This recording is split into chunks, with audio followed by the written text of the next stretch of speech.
వణుకుతున్న విజయవాడ బుడమేరకు మళ్లీ వరద. దీనిపై ఈరోజు వీడియో చూసే ముందు ఈ వీడియో మరో 10 మందికి వెళ్ళాలి అంటే మీరు చేసే ఒక లైక్ నాకు ఎంతో అవసరం.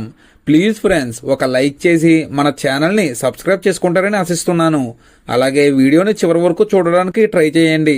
అప్పుడే నేను ఏం చెబుతున్నానో మీకు కంప్లీట్ ఇన్ఫర్మేషన్ తెలుస్తుంది. ఇంకా ఏమాత్రం లేట్ చేయకుండా వీడియోలోకి వెళ్దాం. తెలుగు రాష్ట్రాల్లో ఎడతెరుపు లేకుండా కురుస్తున్న వర్షాలు విజయవాడ వాసులకు కంటి మీద కునుకు లేకుండా చేస్తున్నాయి. గత ఏడాది విజయవాడను ముంచెత్తిన బుడమేరు వరదను వారు గుర్తు చేసుకుని వణికిపోతున్నారు. మళ్లీ అలాంటి వరద వస్తుందేమో అని ప్రాణాలు అరచేతితో పెట్టుకుని గడుపుతున్నారు. బుడమేరులోకి ప్రధాన వాటర్ సోర్స్గా వాగులు వంకలు ఉంటాయి. ప్రస్తుతం సాధారణ వర్షాలు నేపథ్యంలో బుడమేరుకు వరద ముప్పు లేదని అధికారులు చెబుతున్నారు.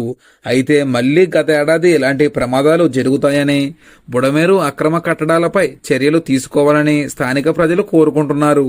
వరద ముప్పు నుంచి తమను కాపాడాలని ప్రభుత్వాన్ని వేడుకుంటున్నారు.